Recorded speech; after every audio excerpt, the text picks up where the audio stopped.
الحمد لله وسلام على عباده الذين اصطفى أما بعد. قال الشيخ الحافظ أبو عيسى محمد بن عيسى بن ثورة الترمذي: باب ما جاء في خلق رسول اللہ صلی اللہ علیہ وسلم. اس کتاب کا نام شمائل نبوی ہے، جس میں حضور اکرم صلی اللہ علیہ وسلم کی شکل و صورت، عادت و اطوار، خصائل و شمائل، آپ کی رفتار اور گفتار کا نقشہ دلکش انداز میں کھینچا گیا ہے. شمائل شمیلتن کی جمع ہے، جس کے معنی عادت، طبیعت، مزاج، فطرت کے ہے.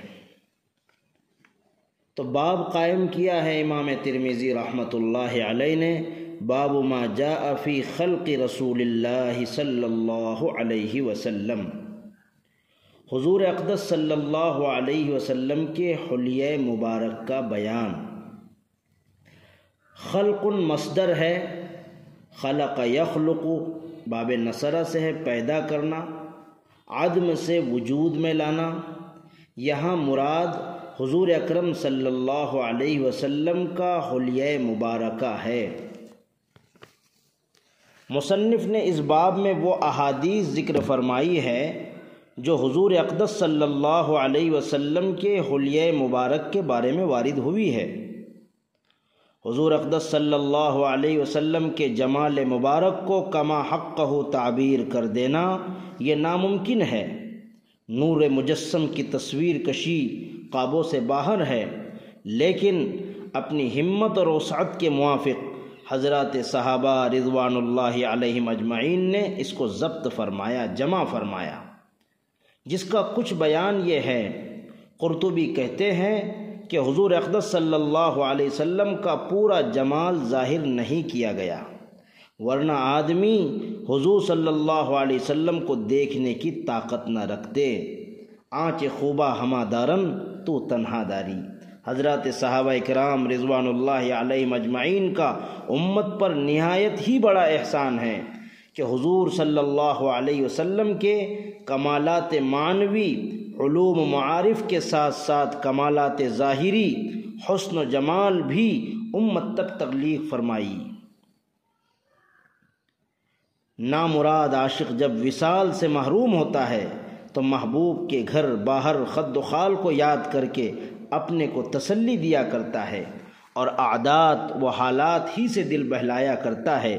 امام ترمذی نے ان میں سے 400 احادیث لے کر اس رسالے کو مرتب فرمایا اور ان 400 احادیث کو 56 بابوں پر تقسیم فرما کر اس باب اول میں 14 احادیث ذکر فرمائی. اخبرنا ابو رجاء قتيبة بن سعيد عن مالك بن انس عن ربيع بن ابي عبد الرحمن عن انس بن مالك انه سمعه يقول كان رسول الله صلى الله عليه وسلم ليس بالطويل البائن ولا بالقصير ولا بالابيض الامهق ولا بالآدم ولا بالجعد القطط ولا بالصبت.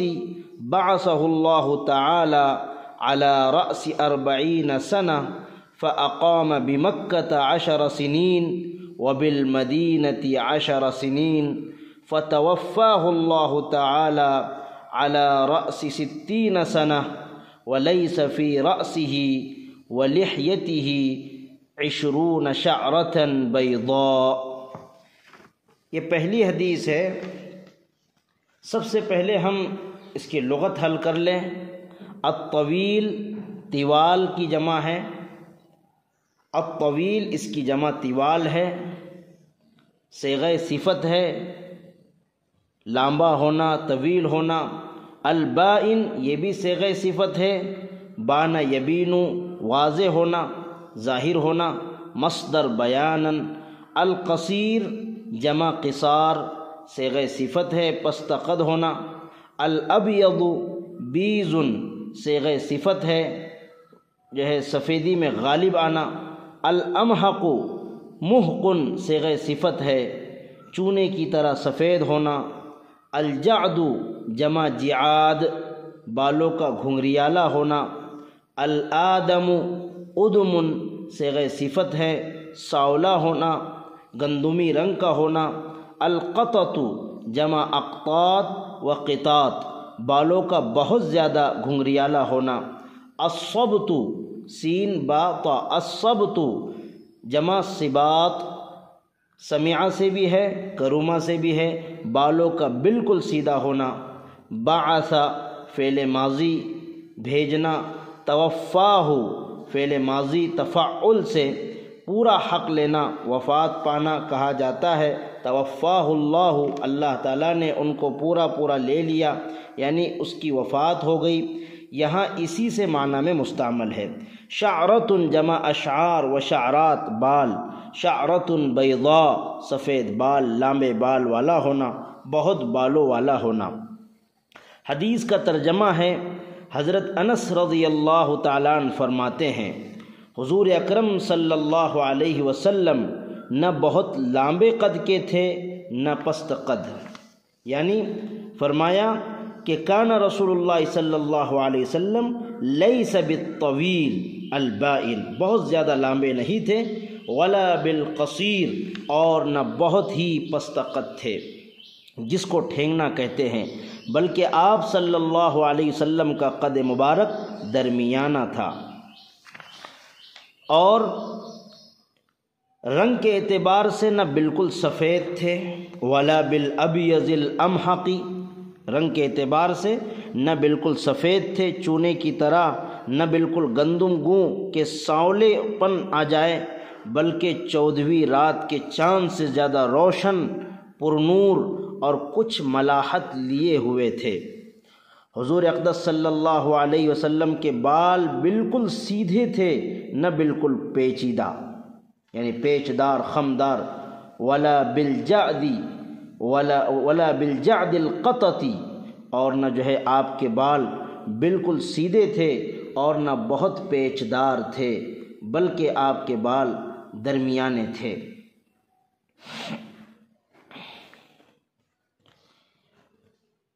40 برس کی عمر ہو جانے پر حق تعالی شانہ نے آپ کو نبی بنایا، بعثہ اللہ تعالی علی رأس 40 سنہ 40 سال کی عمر ہونے پر اللہ تعالیٰ نے آپ کو نبی بنایا، فَأَقَامَ بِمَكَّةَ 10 سنین پھر 10 برس مکہ مکرمہ میں رہے، وَبِالْمَدِينَةِ 10 سنین اور جو ہے 10 برس جو ہے مدینہ پاک میں رہے۔ اس مدت کے درمیان حضور اقدس صلی اللہ علیہ وسلم پر وحی بھی نازل ہوتی رہی، اور جو ہے پھر جو ہے 60 سال کی عمر میں حضور صلی اللہ علیہ وسلم نے وصال فرمایا۔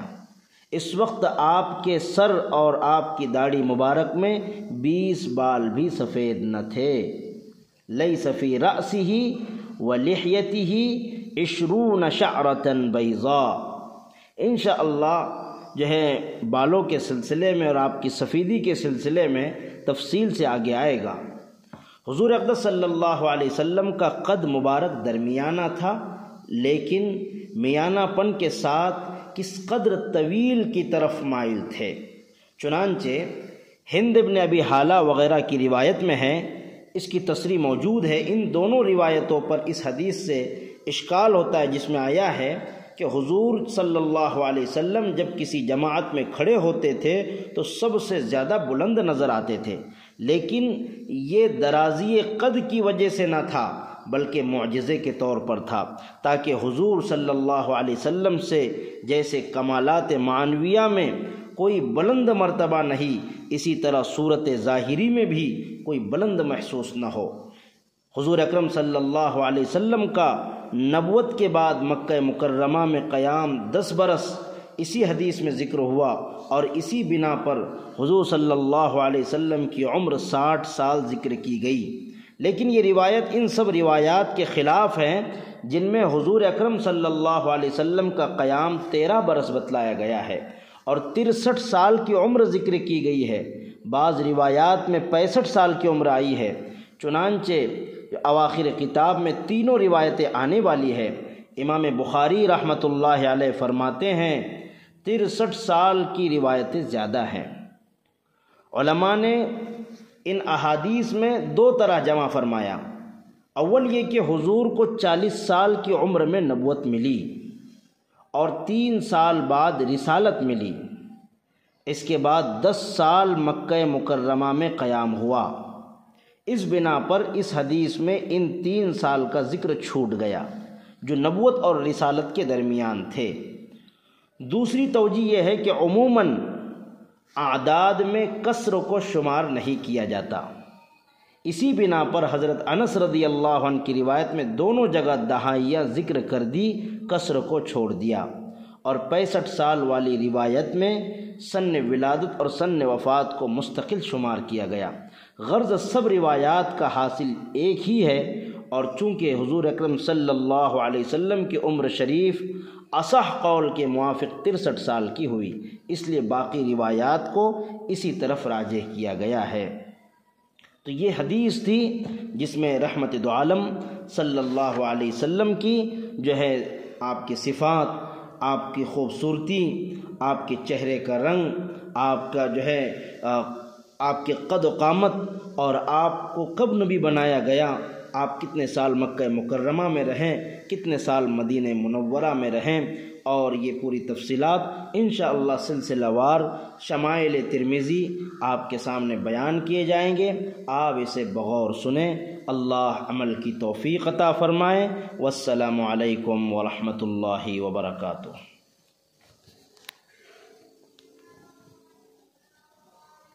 یہ چینل سے خدا کی دین کی ہوتی اشاعت ہے، یہ چینل رہبر انسانیت تو سب کی چاہت ہے۔